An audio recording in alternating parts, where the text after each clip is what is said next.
Hi, friends! Welcome back to playing tribute to Ace Attorney Investigations. We are on the first case of this new game. We're learning some ins and outs of how to play this new version, this new spin-off, and all of the little gimmicks that are in each game, like logic. And the fact that we don't really have trials. We have, what did they call it? Explanations. I don't remember what they called the actual talking and rebuttals. And of course we have investigations as well. It looks like it's telling us that this is that when we're on the end, so that's nice to know when it's coming. I have a feeling though that in the future some of the end will be like parts 1, 2, parts 1, 2, 3, that sort of thing. So it's not really telling us much. Just that there are multiple parts or not. And in this case, looks like there's not multiple parts because it's the first case, so of course there's not. But anyway, new stuff. Hope you're enjoying it so far. Let's jump into it.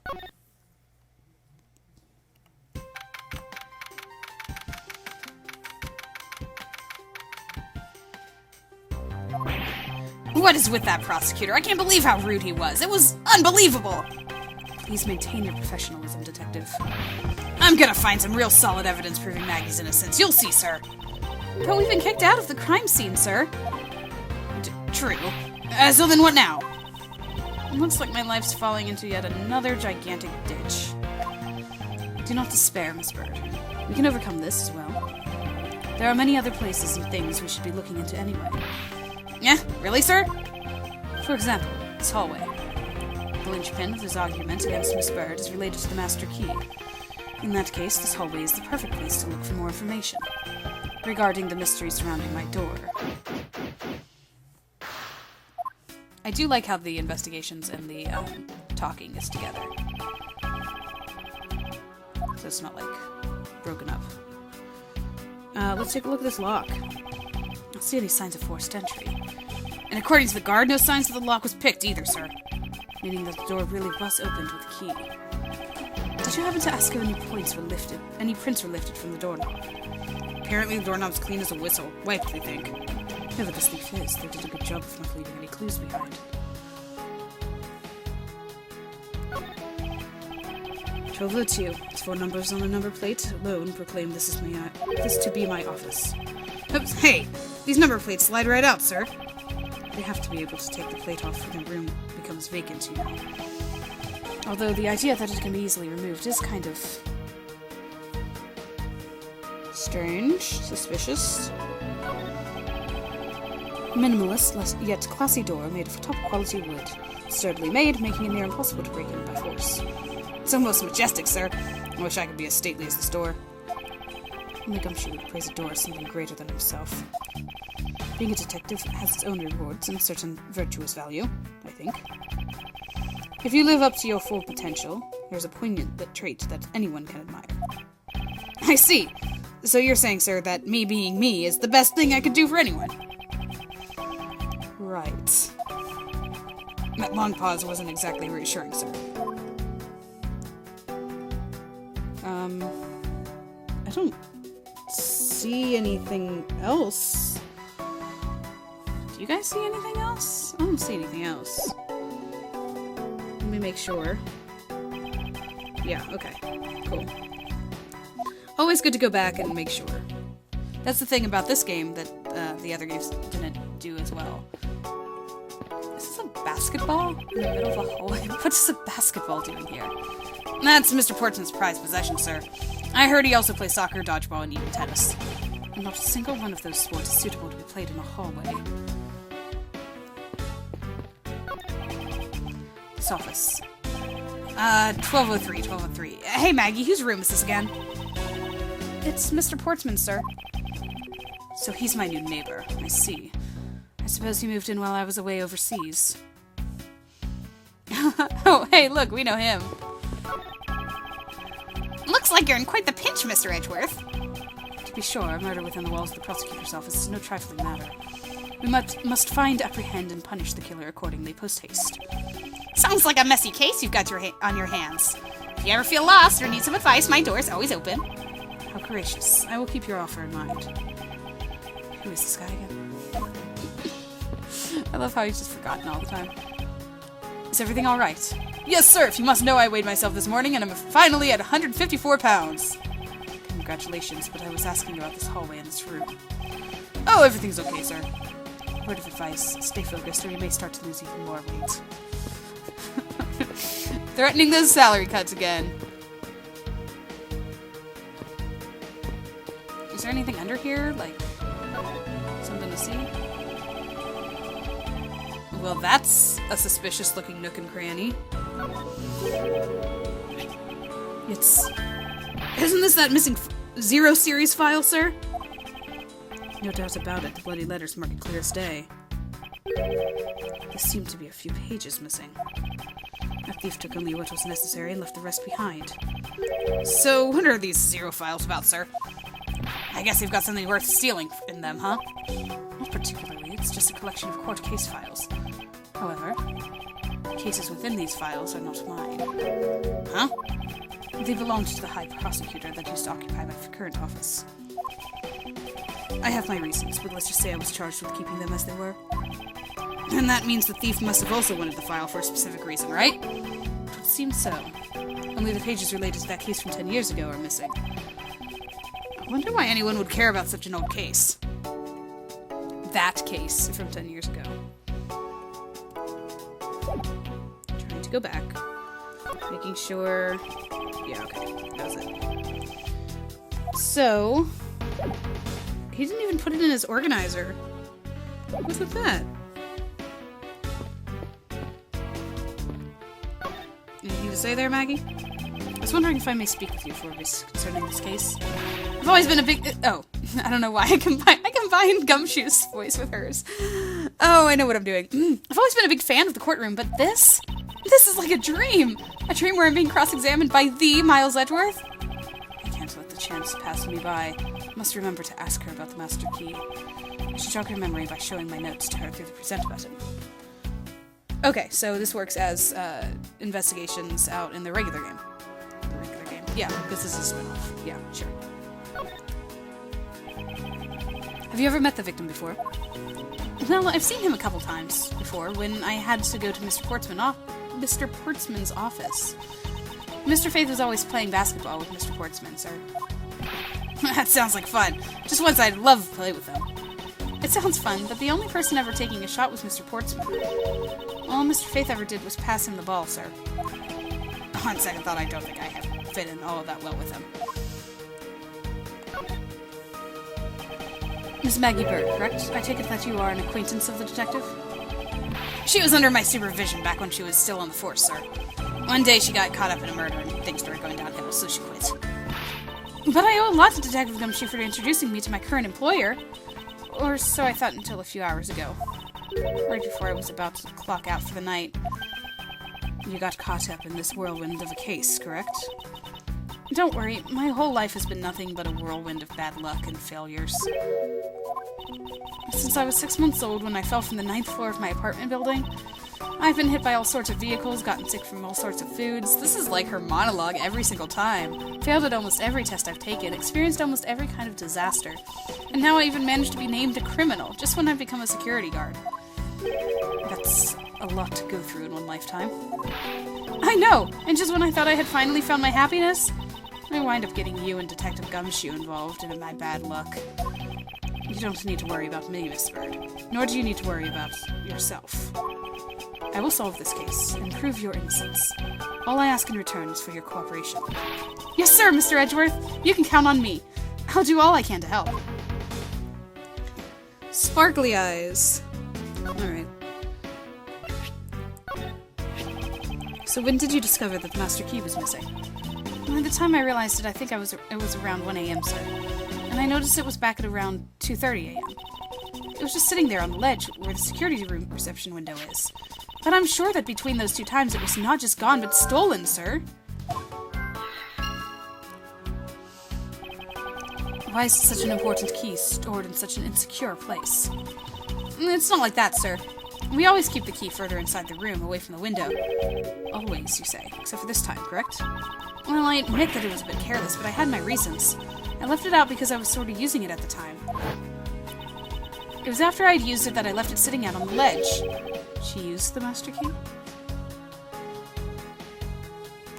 Alright, more about that, please. What did you mean by you used the master key? Oh, I had to use it to open the door to the for the prosecutor who had forgotten his key. I mean, it's my job as a security guard, right? Ah! What is it? That's right, I just remembered. The prosecutor who forgot his key. It was Mr. Portsman, sir. What? Please tell me more, Miss Bird, quickly. It was around 12 a.m. Mr. Portsman had forgotten his office key, so we came down to the security, sir. And that's when you loaned the master key to him? No way! It's against the regulations to loan the master key out to anyone. I walked with Mr. Portsman to his office and opened the door for him personally, sir. I see. And then? What happened after that? Well, he called for me to come close up his office as he was leaving to go home. That was around 1:30 a.m., I think. So in summary, for the sake of one forgetful prosecutor, you used the master key twice tonight.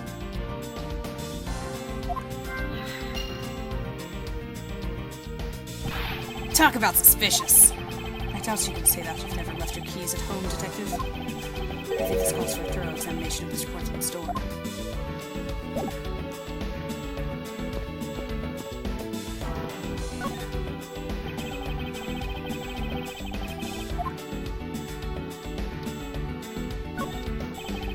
Room 1203. Take that's Mr. Portsman's office. Yeah, you can't mistake it because of that basketball hoop, sir. Oh, that reminds me, Mr. Portsman had actually wanted room 1202 really badly. But since you were already occupying it, Mr. Edgeworth, we put him next door, sir. So why was Mr. Portsman so particular about getting room 1202? I'm not sure, but I bet it's because of something like his birthday is December 2nd. Yeah, that's gotta be it. Can't think of another reason why. I can think of at least 3. Ugh, why am I even wasting time thinking about this? I wonder what his 3 are. Door's locked tight. Heh, I bet the old credit card trick wouldn't work here, huh, Mr. Edgeworth? This is the office of a high prosecutor, Detective. These doors would be pretty ineffective if the average cat burglar could get in through them. Ha! So I guess only a great cat burglar could get in. That must be who our culprit is. Might I advise you to return to that conclusion, to wherever pawn shop you bought it from. And then, of course, the basketball hoop here. This is Mr. Portsman's personal basketball hoop. I can't believe you put something like this in the hallway of the prosecutor's office. But you know, it's actually pretty useful, sir. I haven't gotten lost trying to get to your office since it's been here. How long have I had the same office, and yet you still managed to get lost?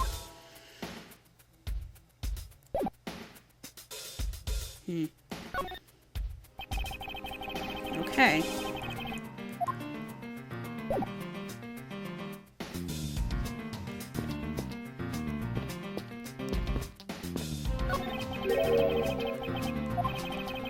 Didn't this used to be just outside next to the building a long time ago? So when and why was it moved indoors? I don't remember exactly, but I saw one of the officers drag it up here recently. Drag it? I heard that it wouldn't fit in the elevator, so the poor guy had to bring it himself. All the way up to the 12th floor? Alright, let's see what logic I have here.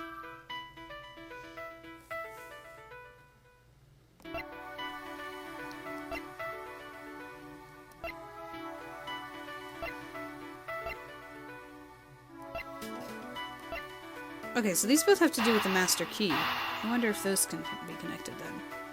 Or if that's just stupid. It might be stupid, but I don't know what else to look at right now. Oh, okay, we're good. Miss Bird, I'm afraid there's a flaw in your story. What? No way, pal. I mean, sir. You said that you locked up Mr. Portsman's office at around 1:30 a.m., correct? However, the master key had already been stolen at that time. Wow, nothing gets by you, Mr. Edgeworth. You saw that contradiction like a pro. I totally forgot all about that, but thanks to you, I remember now. You're right. It was around that very time that I realized the master key was missing. And? Well, I'm a security guard, sir. I couldn't just admit to losing the master key, could I? So I pretended to lock up his room, sir? You pretended? Yeah, I used my house key and made it look like I was locking up, sir. So in actuality, you never really did relock the door, then? Well, I thought that maybe I could go lock it after I found the key. Come to think of it, I guess the door still hasn't been locked properly.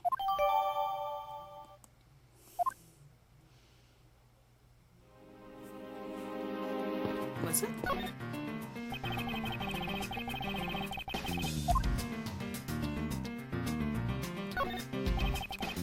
The door is locked.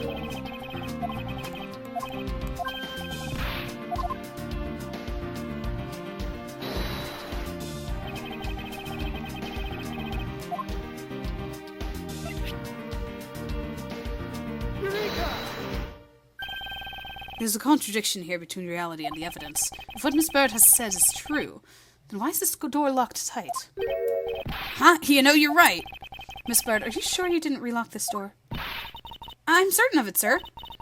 And I don't think Mr. Portsman noticed it himself that I had it. Which means what, sir? It either means that he actually does have the key to his office, or that the door Miss Bird opened wasn't this one at all, but a completely different one. She opened a different door? How can you prove that? There's an easy way to find out. All we need to do is we need to examine these.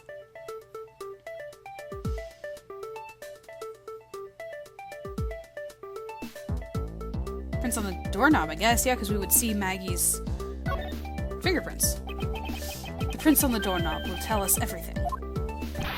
Hey, you! Pow! Do us a favor and see what you can lift from this, okay? So, what'd you find out?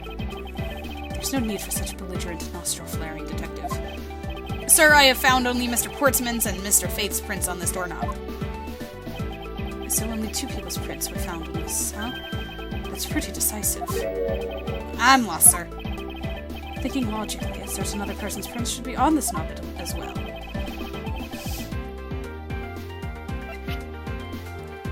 Take that! Don't you find it odd that the prints of the person who unlocked this door are absent? You mean, yes, the door that Miss Bird opened could not have been this one, but a different one.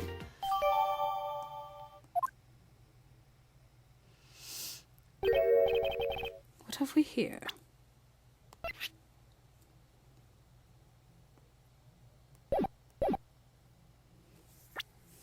I didn't notice the profiles either.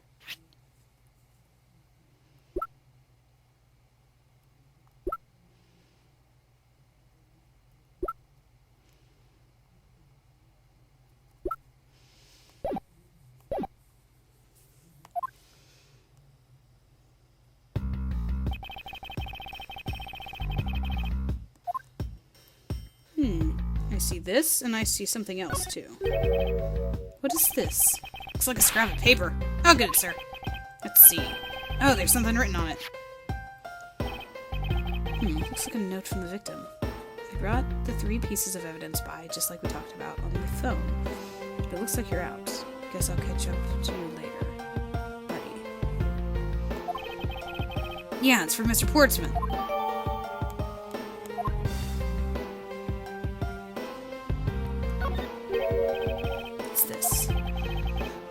What are you looking at, sir? Oh, hey, how about a game? That's okay, detective. I just found the position of this hoop to be a little off. Hey, you're right, sir. I guess it shifted when someone made a seriously sweet slam dunk. The positioning of the hoop is definitely unnatural. I'd better take note of this.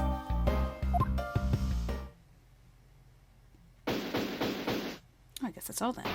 I noticed that there was like an arrow to go to the left a little bit, but I guess not. Poking around in this hallway has actually paid off quite handsomely.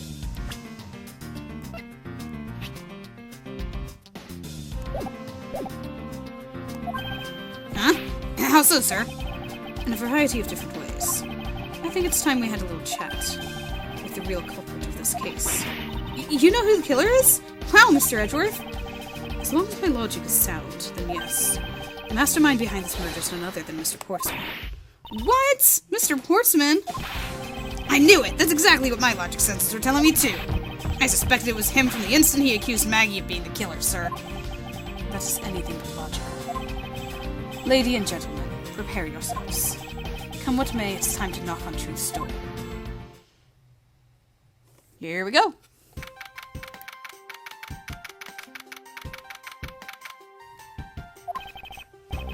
Mr. Portsman, I finished processing the bloody letters, sir. Alright, let me take a gander at it. Pass it here. Okay, looking good. You there, take good care of this. Oh, ouch. Well, if it isn't Detective Gumshoe.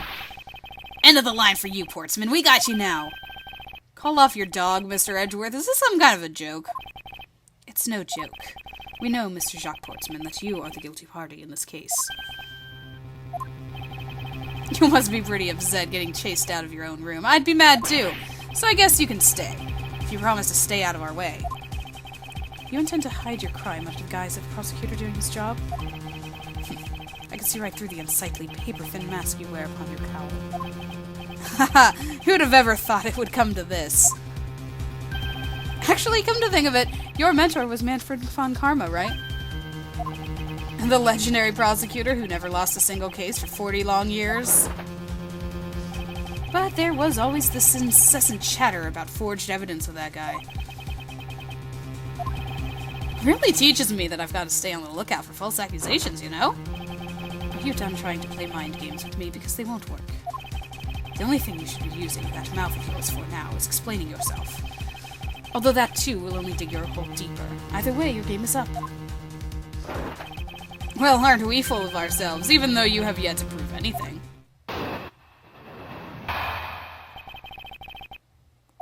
I have no idea what sort of harebrained idea you have in mind, but there's a mountain of evidence that points away from me being the culprit. Besides, how may I ask, do you propose I unlocked your door and got in here? Look, I feel bad doing this to you, but I've got work to do, so we're done here. Sorry, but we are not finished yet. Boy, you're stubborn. I suppose you're basing your accusations on something? I'll show you what I'm basing my accusation on. With evidence. Yes, but how and when?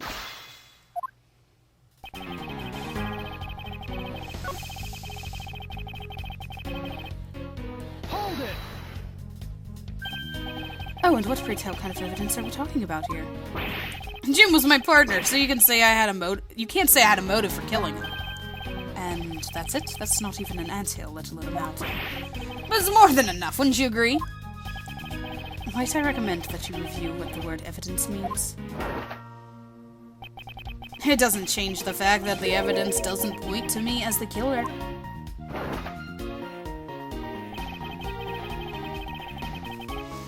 I know how you unlock the door.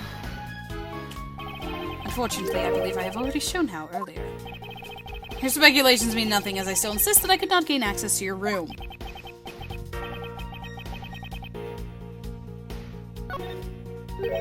You claim to have had no way to open my door. However, is that really the honest truth? Haha, alright, I'll humor you.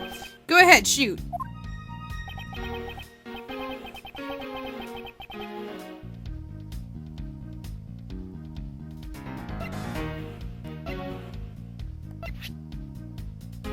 Take that! I believe you were able to open my office door with the master key, no less. Objection! Wait. Hold on for a sec. I never laid a finger on that key, as you already know. Precisely. You were able to open my door without lifting a single finger. Well, maybe you did. But only to direct.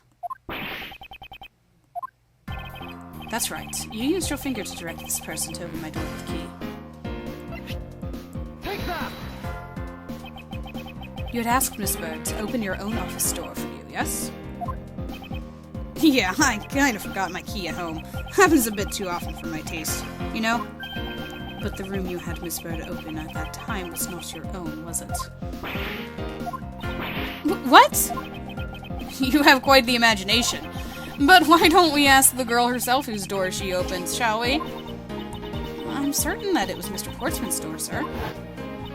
I checked the number plate to make sure I was opening the right door. See, Miss Bird backs up my story. Yet what if you had misled her to fool her into thinking what you wanted? Ha! And how do you suppose I did that? By switching the number plates on our doors, for example. That's right! They do slide out pretty easily. Furthermore, you then used one other thing to give a very strong impression. That the door she was opening was yours, and not, in fact, mine.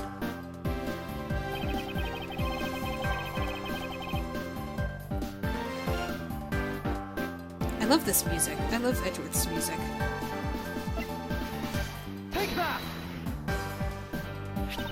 What? The basketball hoop, sir? It's quite the peculiar fixture in any hallway, let alone a hallway in this building. Which is why it left an unusually strong impression on you. It's an object perfectly suited to sit just outside the office of a peculiar prosecutor. That's very true, sir, because there was a basketball hoop sitting there.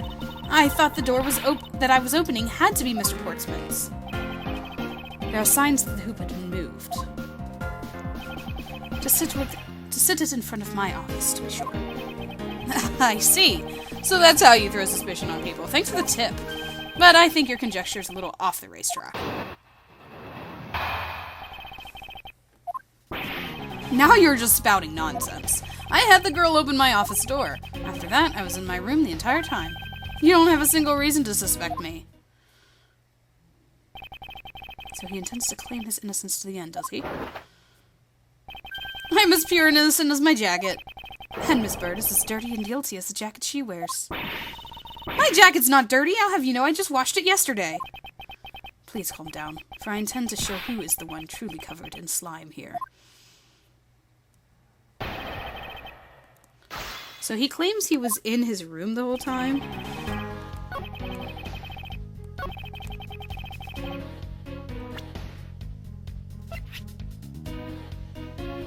But this is showing that he was out. Objection!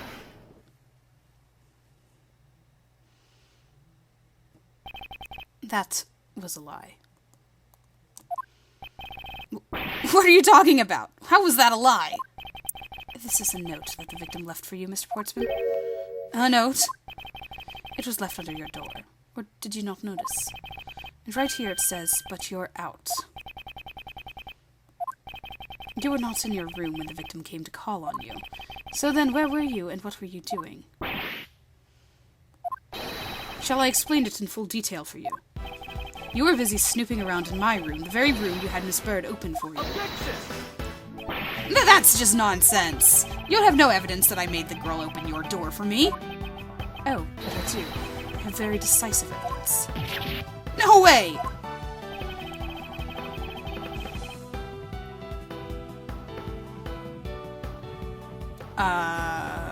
What?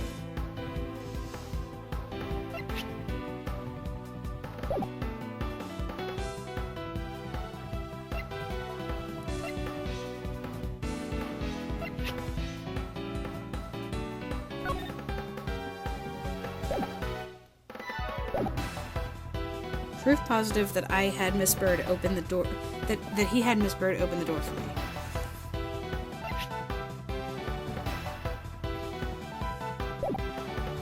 Is it because there were no prints on his? I think that's the only thing that I have left. Or the only thing that I possibly have to say so, right? Take that! I had your door dusted with prints. My door? What for? Come on, I bet you didn't find anything. You sure are good at wasting time. You're right, I didn't find anything. And definitely not Miss Bird's fingerprints.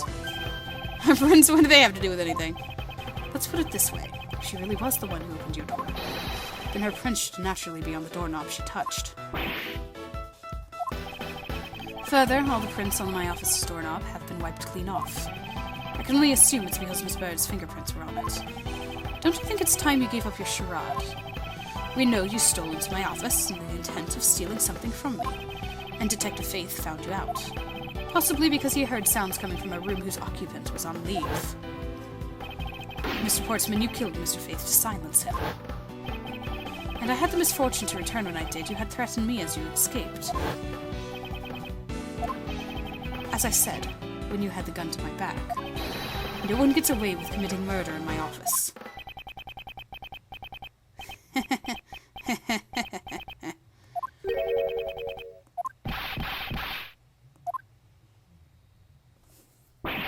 And just what's so funny, pal? Well, that look of stiff seriousness on the face of this office's finest prosecutor. as he makes a huge mistake in accusing me is simply too much to bear. There's just nothing else like it in the world. What? Mr. Edgeworth just explained it all, and he even backed it up. You're the murderer. Stop trying to be slippery and just admit to the crime already. And as I said earlier, it's also circumstantial, so full of conjecture. You say you checked my doorknob for prints? Well, I can readily confess that I'd wiped that knob down as well. Eh? I'm a little obsessive-compulsive, you see. I didn't want to touch a doorknob that you had touched. Which is why I wiped the knob down as soon as I could after you opened the door. After that, it makes perfect sense that only Jim's and my own prints would be on there. You made that up just now, didn't you? Furthermore, as for the note Jim left for me, do you know exactly when that was?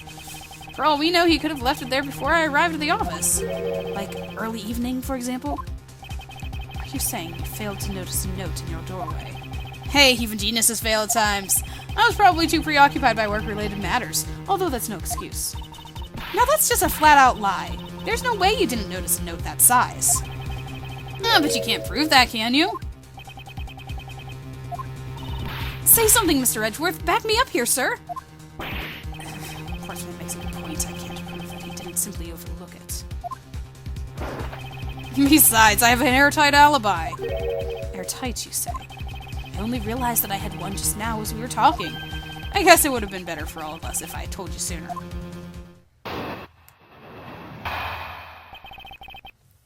Please do. If memory serves, you came back to this office at around 2 a.m., correct? And it was then that you had that unfortunate confrontation at gunpoint with the culprit. But at exactly that time, I was down in criminal affairs. Ask around, I'm sure the other detectives will corroborate my story. It's a perfect alibi. Do you really think it's that perfect? Like I said, I don't care. Ask around all you like. You'll see for yourself. Detective Gumshoe. Sir, yes, sir. I'll go check out his alibi, sir. Be right back. Mr. Edgeworth, sir, I think we're in trouble. It's just like Mr. Portsman said. The guys down on criminal affairs said they saw him around 2 a.m. You see? All of the evidence points to him being the culprit. So there must be a contradictory point in his alibi somewhere.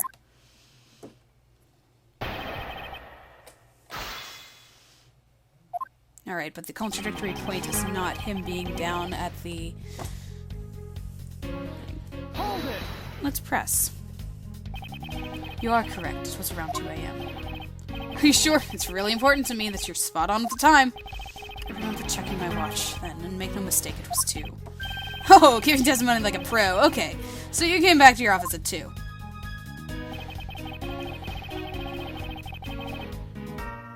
Hold it! It is as you say, however... Yes, however, you are the only one who claims to have bumped into the culprits. So tell me, did you see the person's face? Was it me who you saw? It was pitch black, so I couldn't actually see. Objection! Oh, come now, I'm sure you saw something. Try a little harder, why don't you? I'm beginning to feel like I'm the one being interrogated here. Oh, well, it doesn't matter if you remember or not. It only matters that you ran into the culprit. Hold it! So you paid the Criminal Affairs Department a visit. Yep, right after I left the prosecutor's building. I headed straight for the precinct. And we've got the corroboration. Well, we did go and ask around to confirm your testimony. And it was just as I said, right? Yes, sir. A number of detectives said that they saw you at around that time. See? I have the perfect alibi. That's the ace I had up my sleeve. Impossible. He actually does have this perfect alibi. What's wrong? Why the sudden sullen look on your face?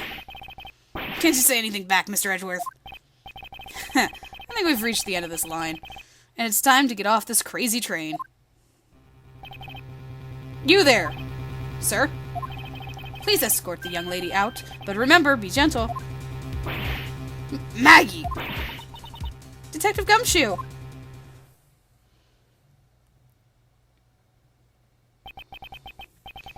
Is there nothing I can do. There must be a way to turn the situation around. If only I had a clue. Did I miss something that can help me cast doubt on this alibi? Okay, there we go. Let's do some logic. I need to calmly think this through one more time. And with logic. Let's do it. So. There is another gun in play, which means that, very possibly, there's another person in play.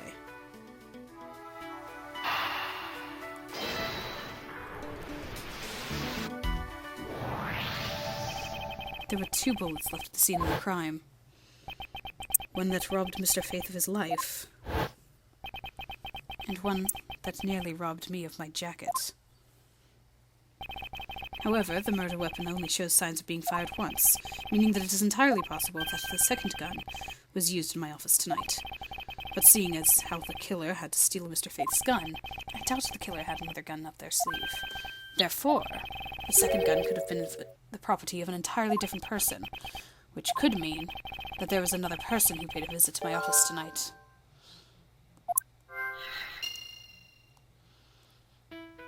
And then that connects with the fires in this array because they were rearranged twice.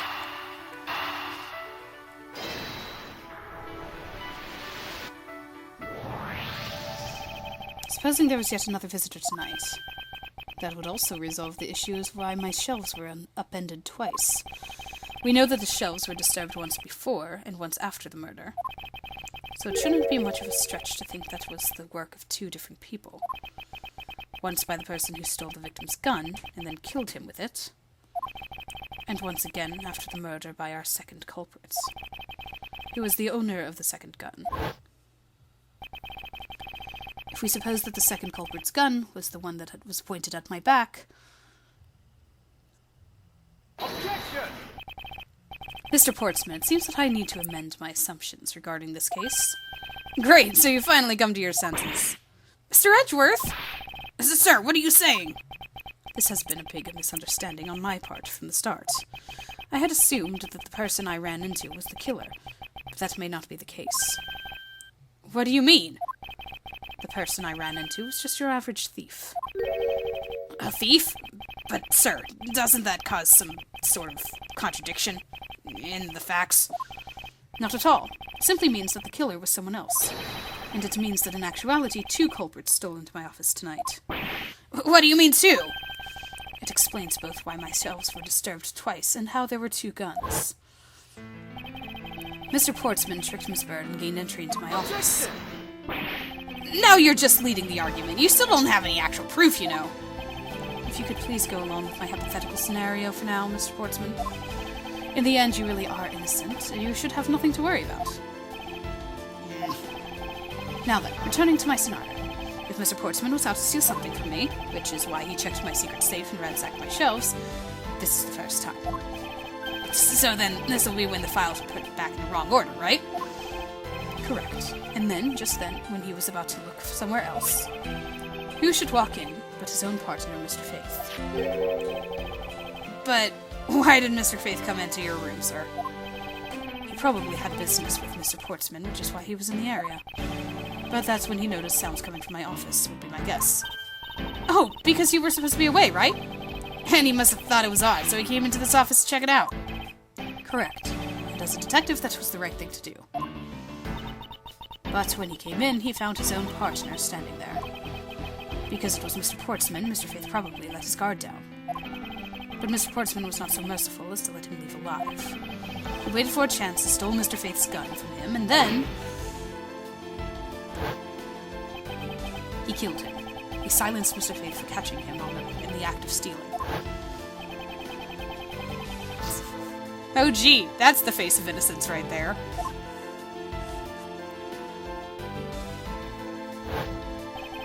That was the moment in which the first shot was fired, the one that landed in my files. Following that, Mr. Portsman wiped the gun down and left it behind as he made his exit. He could afford to do that because he had also left the fake dying message behind. You're such a complicated troublemaker, you know that? Well, if things were as simple as that, then all would be solved. However, There was yet another visitor to my room, and this is where it gets complicated. There was another? Visitor, sir?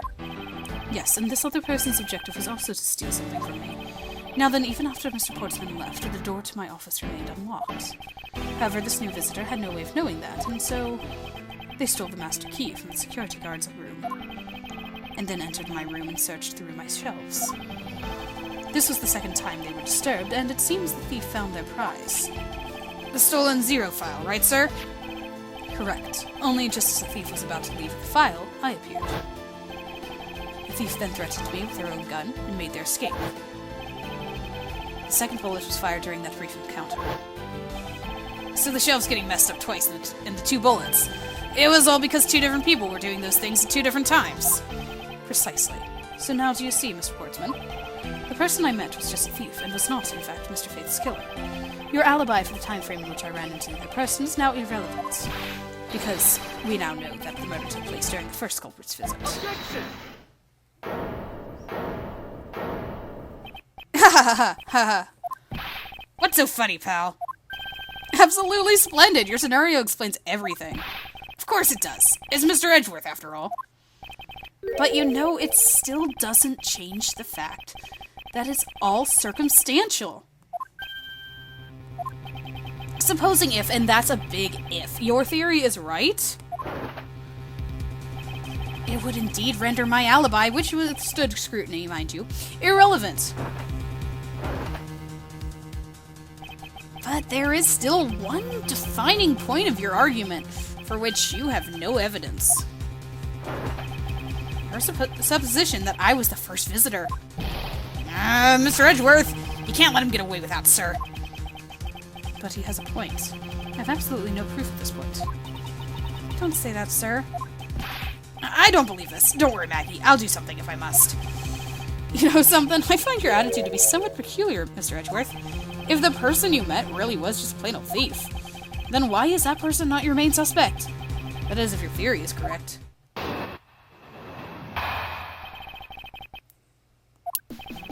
That thief you ran into should be your real suspect, wouldn't you say? We should be out there looking for that thief right now. They might still be nearby. I hate to repeat myself, but as I've already said, I was training in my room. And when Jim came to deliver some evidence to me, I was down at Criminal Affairs.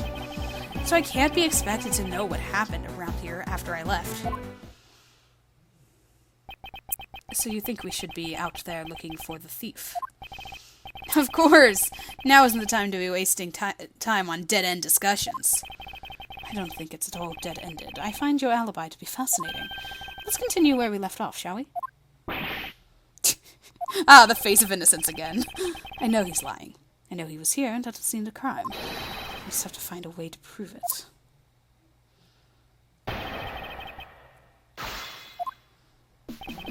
The final round, probably.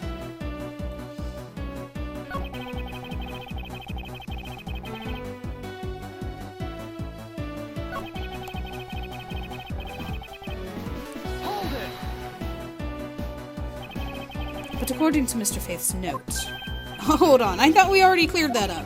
Didn't we say that Jim left that note for me in the early evening? If you have proof that he left it at a different time, say just before he was murdered... I don't have any, no. You see, so I insist again that it was in my office the entire time.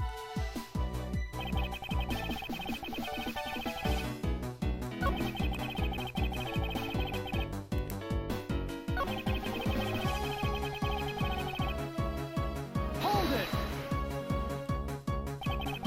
Why didn't you go there with Mr. Faith? Ah, that's because he said he was tired and was going to go take a quick nap. You know these sofas in the hallway. He likes to sleep on those. It's one of his habits. And what of the evidence he brought? They were things related to yesterday's case. Just 2 items. A gun and a pendant. Interesting. This piece of testimony seems too crucial to let slip through the cracks.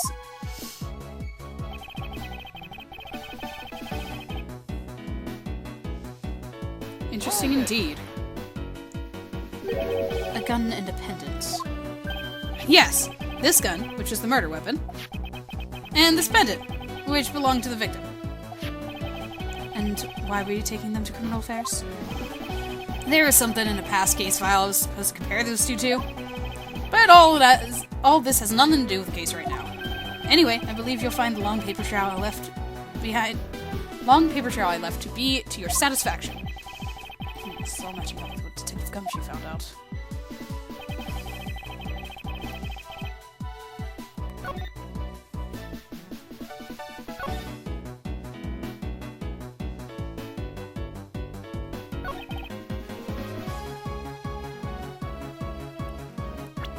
There's nothing here. Oh. Wait, didn't he say 3? He did. Objection! Only 2 pieces. I believe the proper phrase here is, you fail. Excuse me? You fail as a prosecutor, Mr. Portsman, as you intend to keep evidence hidden from me. What are you talking about? I haven't hidden anything from you. Well, here's the piece I think you should read. Carefully. It says that Mr. Faith was bringing 3 pieces. Yes, and this is the victim's real dying message to you, Mr. Portsman. I can't get tripped up by a simple arithmetic. Where is the missing piece of evidence? You have it, don't you? Only the guilty would make such a face. Detective Gumshoe. You don't have to say it, sir. I'll pat the guy down from head to toe. Don't come any closer, I'm warning you. This is all part of the investigation, pal, so don't even think about stopping me. No!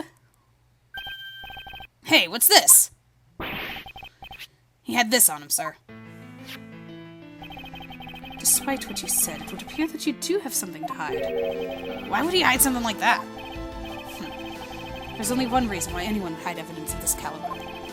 Because it would unequivocally point to that person himself as the real killer.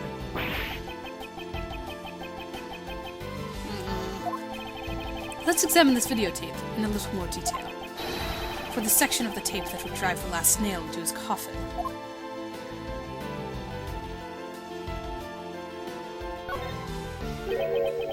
The KG8 incident? That's a police case number, sir. Does that mean this video is evidence from that case? Interesting. However, what's recorded on this isn't what's important right now. Let's give the casing a thorough once-over.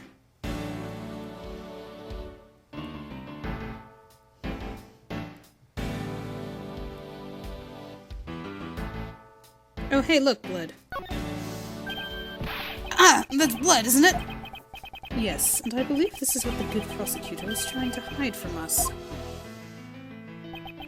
This blood is still fresh. You mean this might be Detective Faith's blood? No, you've got it all wrong. No amount of denial can save you. We have but to run a blood test to find the truth. You told us that you had received evidence from the victim earlier. Now you will tell us when and how did the victim's blood find its way onto this video. Yeah, it's totally suspicious! Was it at the moment of his death? Did Detective Faith have this videotape on his personage when you killed him? You know very well that there's no way to prove that. Not even if we were to examine this tape for fingerprints. If I had to take a guess, I'd say that the only ones on here would belong to the murderous you and to Mr. Faith. No, impossible! I'm...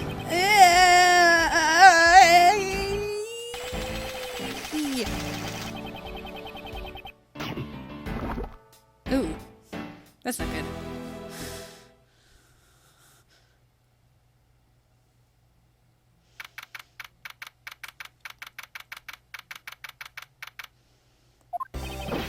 Mr. Portsman has been placed under arrest for the murder of Detective Buddy Faith, sir. Very good. And the results we got back from the lab techs on the tape turned out to be real solid, sir. Blood work came back, and it was definitely Mr. Faith's blood on there. And as a bonus, they were also able to lift a few of Mr. Faith's fingerprints as well. Thank you so very much, Mr. Edgeworth. I still can't believe I got to see your cold deduction skills outside the courtroom. I am impressed beyond words, sir. It was nothing. I'm just sorry you got caught up in a murder in my office. Please accept my apologies. Oh, it was nothing, really. Compared to what I've been through, I mean. I consider myself lucky that I was only in a burglary. only a burglary and murder this time, sir. If it had been a holdup or a hostage situation, I'd have thrown my hands up in the air. I think I'm finally rising up from the goddess of misfortune to just an unlucky person. Something tells me we should have hired a different person for security detail. You know something, sir? That Mr. Portsman really was one corrupt prosecutor. And why would you say he was corrupt? Well, I heard that there were a number of suspicious things related to his court cases. There's even rumors about how some of the evidence he uses is forged, sir. Forged evidence, huh? And they say he even decided not to prosecute a few cases for some really vague reasons. Oh, that guy was a complete disgrace to the entire profession. We never did get around to asking what his reason was for breaking into my office. Yeah, whenever we got near the topic, he just clammed up. Although we can be pretty certain that it was to steal something. This is between you and me, sir, but there's a rumor that some sort of huge organization is involved behind the scenes. Oh, well. With Mr. Portsman not willing to divulge anything, it certainly leads credence to that rumor. It would seem that we haven't heard the last of this. Huh? Then Mr. Portsman isn't the bad guy? I didn't say that, but rather that there are still many more mysteries for us to solve. For example, we still haven't figured out the significance to this piece of evidence. Take that! The person who stole this file, the other villain of the night? Yeah, I wonder who it was. And what happened to the stolen pages? I wonder, who in the world was it that held me up at gunpoint? Mr. Edgeworth, sir. Yes. I came across this while I was processing your office earlier. This card. What is it, sir? Is it a bird or something on there? It's not just any bird. It is the mark of the raven. A three-legged raven. Even you should know what this is, Detective. Oh, it's about that thing, isn't it? That great thief everyone's talking about? Yes, it is the mark of the great thief Yatagarasu. Under the mark of the legendary bird, the Yatagarasu is noble to the end, a modern Robin Hood. Labeled mysterious and phantom-like, the Yatagarasu appears and vanishes at will. Though we don't know much about the thief's ultimate goal, we do know the targets. The Yatagarasu likes to find and make public evidence of corrupt dealings of all sorts. The theft is always performed in silence, and always with perfection. Once a target is chosen, no dramatic calling card or announcement is sent forth. Instead, the chosen corporation is infiltrated without even the target noticing. Some days later, the evidence that was found is sent out to the mass media,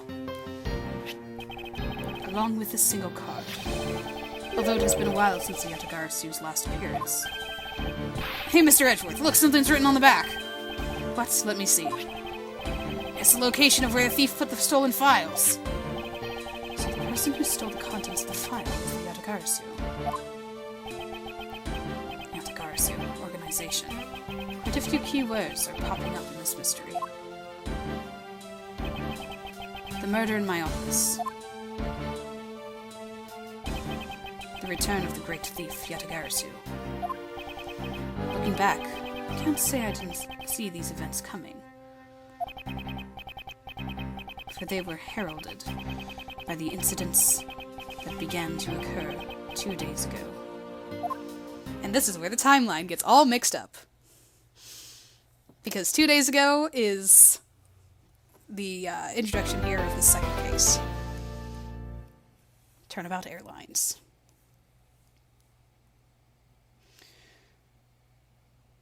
So, with that, we have ended the first case of our new game here. Strap in. This is going to be a lot of information. As you can see, like his summary of the case is just like, okay, this is everything that just happened. It plays very differently from the previous games, but also very similarly. So it's along the same strain, but it's unique in its way. And we've got our overarching story here with the Yatagarasu, three-legged raven, and we'll see what happens next. Which I'm reminded I should go ahead and dive into this so we can see. There we go. There he is. Okay. Yeah, this game doesn't really give a lot of background pictures or whatever for all the cases, so we just see. So all you get to do is you get to see silhouettes and guess who is going to be prominent or there or whatever. So, yay. Guess this character. You know this character. You could probably guess them. Find out next time who it is. Maybe not next time. Well, no, because they would be in the first part, probably. We'll see. I'll talk to you guys then.